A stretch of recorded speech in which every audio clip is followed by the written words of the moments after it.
lejos de enjuiciarlos, yo creo que esto nos pasa a todos como sociedad, o nos pasaba, y ojalá nos deje de pasar, y para eso quiero sumar a Celia Antonini en este debate. Cuando escuchamos, no importa los nombres, pero aquellos que hablaban de cierta caballerosidad de Juan D'Artés, que ponían prácticamente las manos en el fuego por él, y digo, que este hecho nos sirva para relacionar cuántos hechos están sucediendo en este momento, mientras nosotros hacemos este programa de televisión.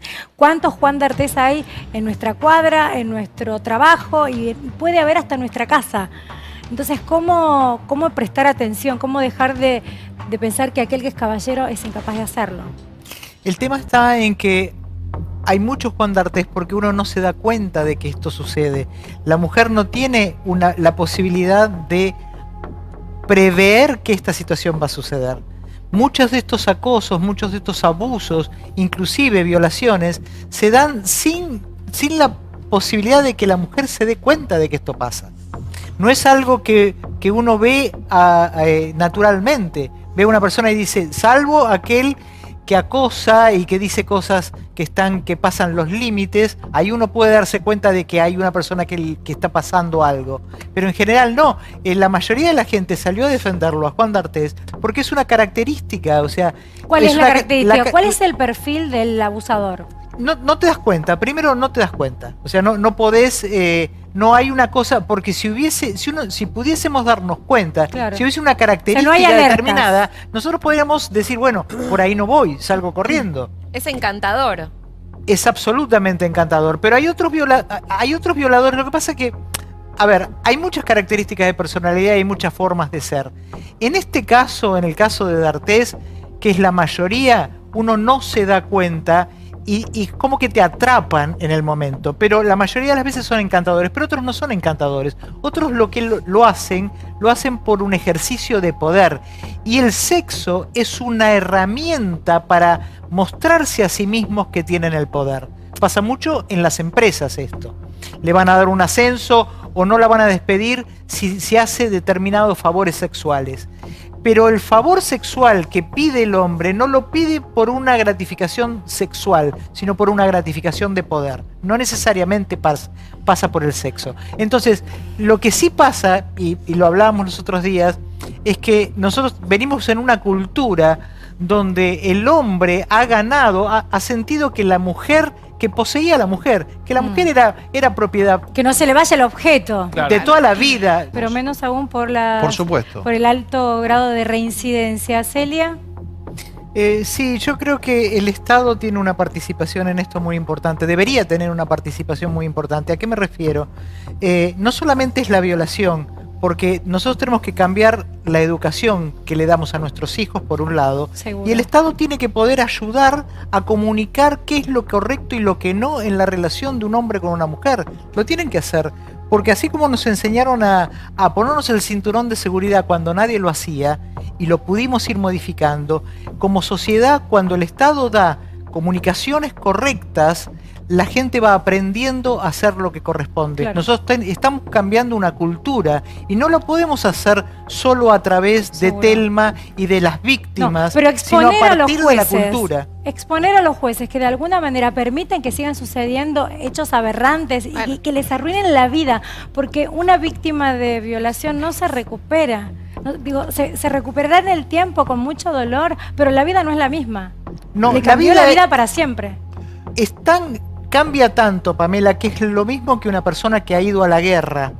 Cada vez que escucha un disparo o escucha una ametralladora o escucha un ruido, se asusta. Entonces, la vida le queda marcada para el resto de su vida, por lo cual el daño no solo es irreparable, tiene que sobreponerse a eso a lo largo de toda la vida.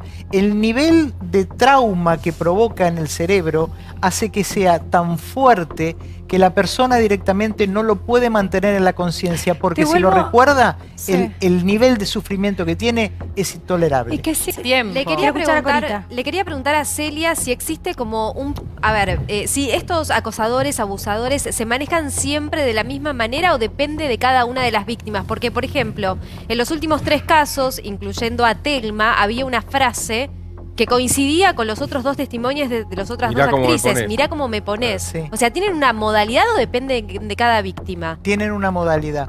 Hay inclusive acosadores o violadores que son oportunistas, que solamente lo hacen cuando lo pueden hacer, cuando ven que la posibilidad está y no lo hacen en otro momento, no corren riesgos. Hay muchos modelos, pero siempre lo hacen de la misma manera. Y están los que él están decía, en las estaciones de subte. ¿Te acordás de la estación de subte de acá? Que uno se quedaba ahí y trataba siempre de el violar. modus operandi siempre es el mismo. La frase que dice es la que dice él.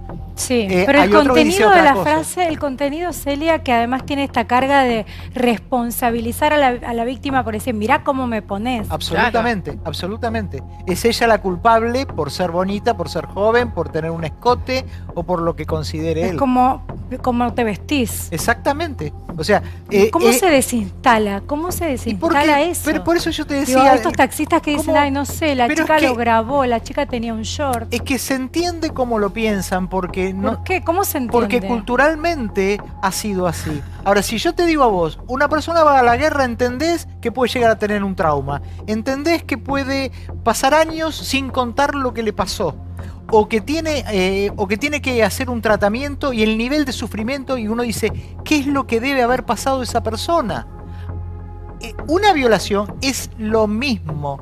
Es una persona que fue a la guerra. Entonces, pero el hombre no lo entiende. No solamente el Bueno, hombre. pero yo quiero O sea, pensar que no lo tienen que solamente el hombre. entender. El ¿Cuánto? daño No, digo, no psíquico- son todos los hombres iguales, No, ¿no? por Porque esto no es supuesto que hombres no. contra No, mujeres, obvio. por favor. Pero, son Pamela, bestias Pero la diferencia es que lo que entienden. se alejan de Yo de los siento hombres de verdad. que lo entienden, pero no les importa. No. Porque el no lo tienen que entender, pero No. no les importa y sobrepasan ese no. Porque además no tienen este conocimiento real del daño que nos hace a nosotras. Está Bien. minimizado por muchos hombres el daño que nos hace. Bien. Se la chapaba además y ella se sintió incómoda, igual se fue. Claro. Esta es la forma en que todos nos A hemos ver, expresado alguna vez bueno, frente ¿cómo a alguien expresa que todo estaba contra Y es lo la que, verdad? y es lo que tiene sufriendo que cambiar. acoso. Es lo que tiene que cambiar. Exactamente, A es ver, que Celia. exagerada, no es para tanto. Mira lo que dice. Claro. Es esto, es minimizar Claro. lo que le ¿Para pasa a qué la se mujer. fue? La novela Entonces, tenía claro que se éxito. sabía, pero habrán dicho, bueno, mirá lo que hace, es muy exagerada. Después de todo era un beso.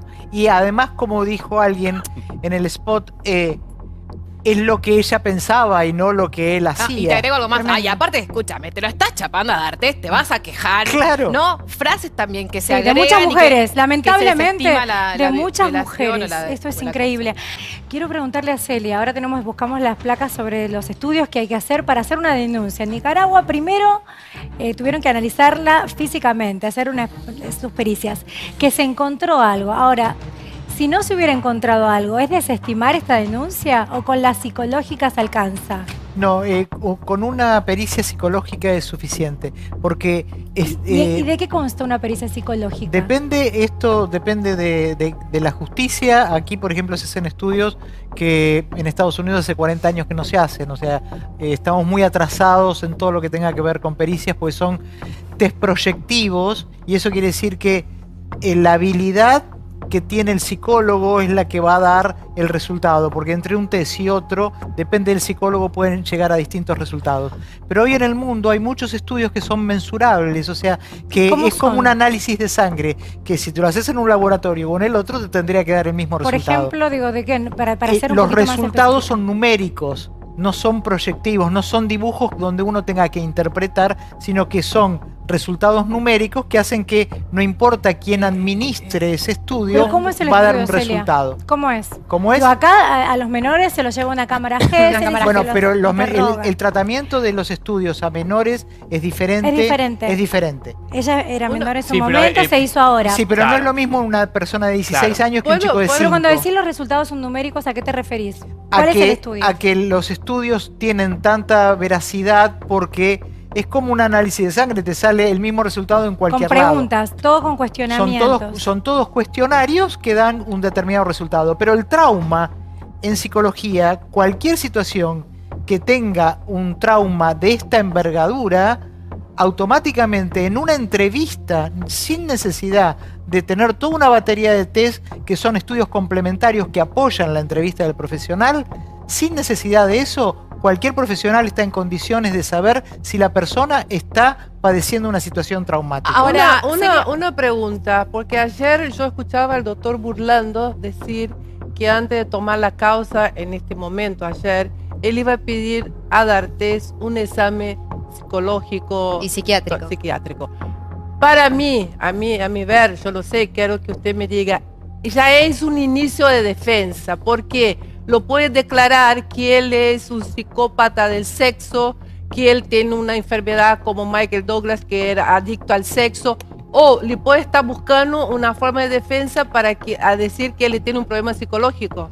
Si lo que tiene es una psicopatía, es muy difícil de poder establecerla. Y te explico por qué. La mejor persona en el mundo se llama Robert Hare, es un médico que ha pasado la vida estudiando las psicopatías. Y una vez le hicieron una pregunta, es tan importante el que la escala para medir la psicopatía se llama escala Hare, o sea, lleva su propio apellido. Y le preguntaron una vez si alguna vez algún psicópata lo había engañado. Y él dijo muchísimas. O sea, el estudio psicológico para una psicopatía, si no se toma una escala que sea específica para psicopatía, no puede ser tan Entonces quiere decir que Burlando lo puede declarar pero no que es una enfermedad, no es una enfermedad. No es inimputable. Las características centrales de un psicópata. Las características centrales del psicópata es que no tiene empatía con el otro. Esto es, tu dolor, a mí no me pasa nada con tu dolor. No puedo entender emocionalmente el nivel de sufrimiento. Puedo entender lo que me decís, puedo entender lo que pensás, pero no puedo... O sea, un psicópata no mensura el daño que hace, ¿o sí? No le importa. No le importa. No le importa y no entiende por qué la persona... que no se puede operar, responde de la manera que responde. Celia, no lo entiende. Celia, el psicópata, ¿se hace o nace?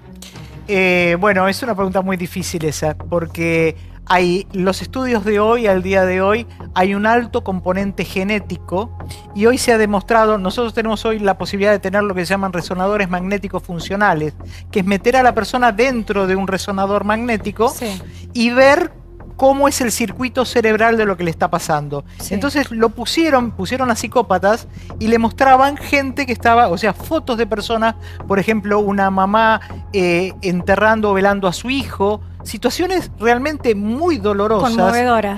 Conmovedoras para ver el resultado, cuáles eran los circuitos que se activaban dentro del cerebro cuando veían imágenes de este tenor. Y los psicópatas, lo que se ha visto al día de hoy, es que el circuito que hacemos todos de esta empatía y de esta conmoción que tenemos ante imágenes tristes y situaciones tristes, ellos no lo tenían. El circuito no es igual. O sea, vienen fallados. Digamos que sí, pero no tiene tratamiento hasta el momento. Lo que no significa que todos aquellos que se determinen psicópatas son abusadores.